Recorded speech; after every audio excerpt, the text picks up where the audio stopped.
Joining me now, Jason Miller. He is the Transition Team Communications Director for the President-elect. Jason, good to see you. Megan, good evening. So, just getting this in my ear, Good Morning America is reporting that Lieutenant General Michael Flynn has been selected as National Security Advisor. Is that true? No formal announcement yet for that position. General Flynn met with the President-elect today. He's been a companion on the campaign trail quite a bit, as we've seen over the past few months. But are you denying it? Will you deny it here? I'm saying he'd be a fantastic addition to somewhere to the administration. I'll let the President-elect make that decision. When are we going to get the decision? I'm a huge fan of General Flynn, and I'll leave that any decisions. You think tomorrow? I'll leave that to the President-elect. Okay, all right, it's exciting. Possible news. All right, knife fight, allies blindly dialing in to the Trump Tower. Is that true? No, not at all. And I think, I'm not sure if certain people are bitter that the election's over, maybe their candidate didn't win. But really, if you took a look inside of Trump Tower right now, you'd see a very calm, methodical plan to go and get our administration put together. And really, the President-elect is bringing some absolute A-listers in to meet with him. Had Senator Jeff Sessions in there today, General Mike Flynn, Eva Moskowitz, who's a charter school leader.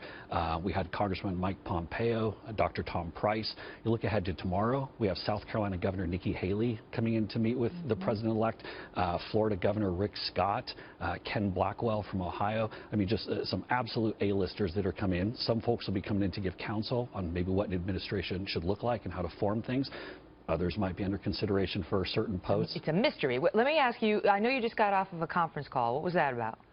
So we're doing daily calls with the press corps to talk about what's going on with the President-elect's schedule. So we went through the meetings that Mr. Trump had today. Okay. Went through a little bit. Were they saying, where is he? Did he go back out to dinner?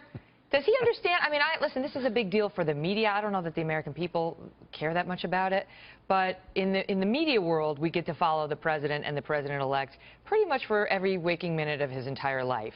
Is Donald Trump going to allow that? Well, of course, we're going to form a protective pool, and there'll be the press that'll be covering him during his time as president. We'll start moving toward that even before he's sworn in on January 20th. So you're going to do the traditional protective pool that we've seen with other presidents, including Barack Obama? We'll form a pool. The exact construct will get ironed out over the. So it might not be quite as.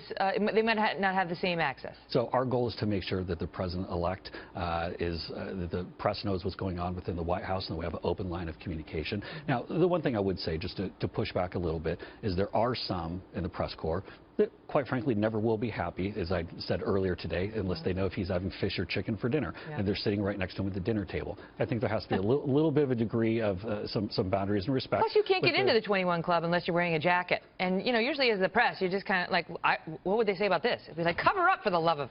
I've never gotten the invite, so you're looking good for the next one. Wait, I have Hadass Gold coming up but I really want to ask you, because you were the one who you had a special role on election night.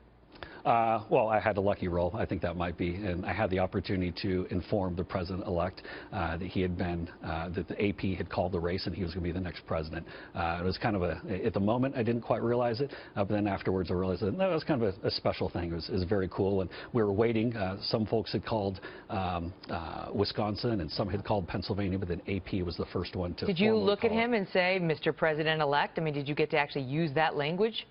You know, I'm not sure exactly. I think it was something along the lines of holy, something like that. Right. You're going to be the next president, and I think it was just kind of a shock for a moment. It was a pretty exciting moment. But it was just all the energy and the excitement of last week's win, and all the people that worked so hard to put this together. Right. It was pretty cool. Well, you know, we heard from Brad last night, who explains that he's the data guy, and he knew. He's like, I've been telling him all along, you know, for weeks at least, that he was going to win. But, you know, to the outside world, it was like, what?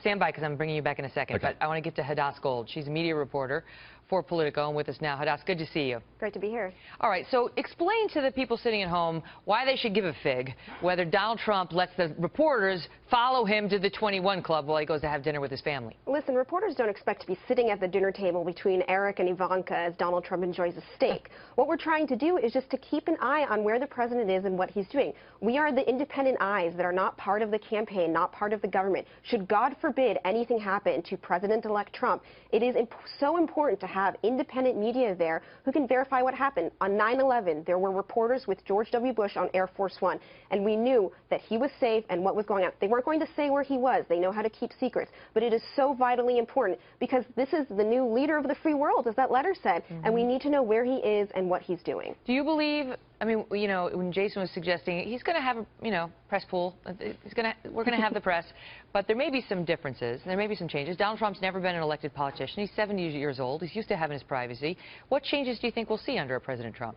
I'm not sure, I mean, hopefully Jason can say, but I'm not sure that we're going to see as much of that full-on press access as we've had before. Now, don't forget, President Obama and Hillary Clinton both ditched their protective press pools at different times. This is not that unusual. However, we really need that access, and we need it sooner rather than later. We don't know. That's the thing. We don't know when it's going to come. Is it going to be a week before Inauguration Day? Is it going to come tomorrow? Hopefully it will be tomorrow.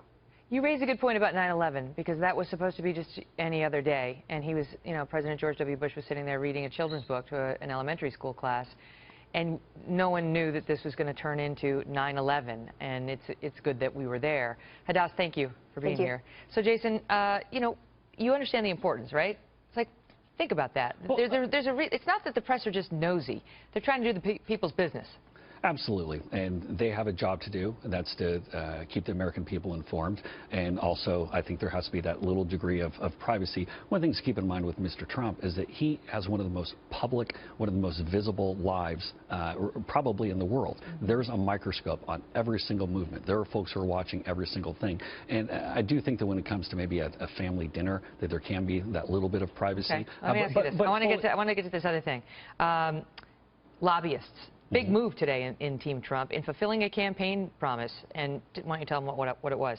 Well, one of the campaign promises was to make sure that there weren't lobbyists involved with the transition team. And so under the guidance and the leadership of the vice president-elect and with our executive director of the transition team, we're making sure that no federal or state lobbyists are involved with the transition team. And so folks have a choice. They can be part of the transition team or they can be a lobbyist, but you can't be doing both. And this really goes to the broader package of some of the ethics reforms. Drain the swamp. Drain the swamp that the president-elect rolled out, where he said that if you serve in a leadership position in the executive branch, then you're not going to be a lobbyist for 5 years. And anyone signing up to go into the White House is going to have to live by that. That will come as a delightful piece of news to many of our viewers. Drain the swamp. Great to see you, Jason. Thanks, Megan.